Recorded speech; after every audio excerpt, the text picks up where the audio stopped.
ಕರ್ನಾಟಕದಲ್ಲಿ ಹೆಚ್ಚಾಯಿತು ಕೋವಿಡ್ನ ಭೀತಿ. ನಿನ್ನೆನೇ ರಾಜ್ಯದಲ್ಲಿ 17 ಮಂದಿಗೆ ಕೋವಿಡ್ ವೈರಸ್ ಒಕ್ಕರಿಸಿಕೊಂಡಿದೆ.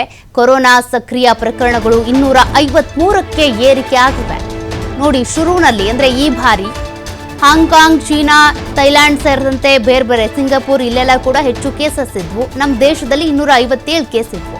ಆದ್ರೀಗ ರಾಜ್ಯದಲ್ಲೇ 253 ಕೇಸ್ಗಳು ದಾಖಲಾಗಿರೋದು. ಹೀಗಾಗಿ ಭಾರಿ ಮುಂಜಾಗ್ರತಾ ಕ್ರಮಗಳನ್ನು ಕೈಗೊಳ್ಳಬೇಕಾಗುತ್ತೆ. ಸರ್ಕಾರದಿಂದ ಮಹತ್ವದ ಸೂಚನೆ ಬಂದಿದೆ. ಶಾಲೆಗಳು ಆರಂಭ ಆಗ್ತಿರೋದ್ರಿಂದ ಒಂದು ಹೊಸ ಮಾರ್ಗಸೂಚಿಯೂ ರಿಲೀಸ್ ಆಗಿದೆ. ವಿದ್ಯಾರ್ಥಿಗಳ ಹಿತದೃಷ್ಟಿಯಿಂದ ಈ ಮಾರ್ಗಸೂಚಿಯನ್ನು ಬಿಡುಗಡೆ ಮಾಡಲಾಗಿದೆ. ನೀವು ನಿಮ್ಮ ಮಕ್ಕಳನ್ನ ಶಾಲೆಗೆ ಕಳಿಸ್ತಾ ಇದ್ದೀರಾ ಅಂದ್ರೆ ಈ ಗೈಡ್ಲೈನ್ಸ್ ಅನ್ನ ನೋಡಲೇಬೇಕು. ಮಕ್ಕಳಲ್ಲಿ ಜ್ವರ ಇತ್ತು, ಶೀತ, ಕೆಮ್ಮು ಇತ್ತು ಅಂತಂದ್ರೆ ಮಕ್ಕಳನ್ನ ಶಾಲೆಗೆ ಕಳಿಸೋದಕ್ಕೆ ಹೋಗಬೇಡಿ, ಬದಲಿಗೆ ಮನೆಯಲ್ಲೇ ಉಪಚಾರ ಮಾಡಿ. ಇನ್ನು ವೈದ್ಯರ ಸಲಹೆ ಅಂತಾನೆ ಅವರಿಗೆ ಚಿಕಿತ್ಸೆ ಕೊಡಿ, ಆರೈಕೆ ಮಾಡಿ, ಬಿಸಿ ನೀರನ್ನೇ ಕುಡಿಸಿ, ಬೆಚ್ಚಗಿಡಿ.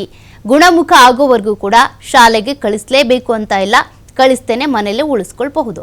ಇನ್ನು ಶಾಲೆಯಲ್ಲಿರುವಂಥ ಸಂದರ್ಭದಲ್ಲಿ ಏನಾದರೂ ಕೆಮ್ಮು, ಜ್ವರ, ಶೀತ ಕಾಣಿಸ್ಕೊಳ್ತು ಅಂದರೆ ಅಲ್ಲಿರುವಂಥ ಸ್ಕೂಲಲ್ಲಿರೋ ಟೀಚರ್ಸ್ ಏನಿದ್ದಾರೆ ಪೋಷಕರಿಗೆ ಮಾಹಿತಿ ಕೊಟ್ಟು ಅವರನ್ನ ಮನೆಗೆ ಸುರಕ್ಷಿತವಾಗಿ ಕಳುಹಿಸಿಕೊಡ್ಬೇಕಾಗತ್ತೆ.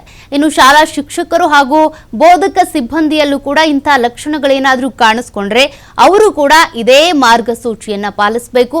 ಕೈಗಳ ಸ್ವಚ್ಛತೆ ಮತ್ತು ಕೆಮ್ಮುವಾಗ, ಸೀನುವಾಗ ಎಚ್ಚರಿಕೆ ವಹಿಸಿ ಸರ್ಕಾರದ ಎಲ್ಲಾ ಸುತ್ತೋಲೆ ಮಾರ್ಗದರ್ಶನವನ್ನ ಕೂಡ ಕಟ್ಟುನಿಟ್ಟಾಗಿ ಪಾಲಿಸಬೇಕಾಗತ್ತೆ. ಆಗ ಮಾತ್ರ ಕೊರೋನಾ ಅಟ್ಯಾಕ್ ಆಗದೆ ಇರೋ ರೀತಿಯಾಗಿ ನೋಡ್ಕೊಳ್ಬಹುದು. ಅದಕ್ಕೇನು ಜೀವ ಇಲ್ಲ, ನಮ್ಮ ಜೀವಕೋಶಗಳನ್ನೇ ಅವಲಂಬಿತವಾಗಿ ಮಾಡಿಕೊಂಡು ಅಂದ್ರೆ ಅದು ಪರಾವಲಂಬಿ, ಸ್ವಾವಲಂಬಿ ಅಲ್ಲ.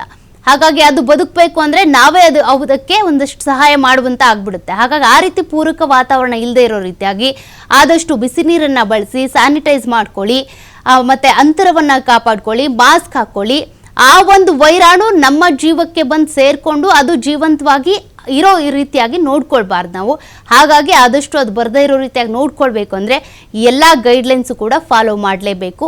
ನಿಮಗೂ ಏನಾದರೂ ಈ ರೀತಿ ಲಕ್ಷಣಗಳಿತ್ತು ಅಂದರೆ ಹತ್ತಿರದಲ್ಲೇ ಇರುವಂಥ ಕೊರೋನಾ ಟೆಸ್ಟಿಂಗ್ ಲ್ಯಾಬ್ಗೆ ಹೋಗಿ ಟೆಸ್ಟ್ ಮಾಡಿಸ್ಕೊಳ್ಳಿ, ಅಥವಾ ಆಸ್ಪತ್ರೆಗೆ ಹೋಗಿ ಟೆಸ್ಟ್ ಮಾಡಿಸ್ಕೊಳ್ಳಿ. ಮನೆಯಲ್ಲೇ ನೀವು ವೈದ್ಯರು ಕೊಟ್ಟಂಥ ಸೂಚನೆ, ಟ್ರೀಟ್ಮೆಂಟ್ ಏನಿದೆ ಅದನ್ನು ಪಡ್ಕೊಳ್ಳಿ. ಆದಷ್ಟು ನಿಮ್ಮ ಸುರಕ್ಷತೆಯನ್ನು ನೀವೇ ಕಾಪಾಡಿಕೊಳ್ಳಿ.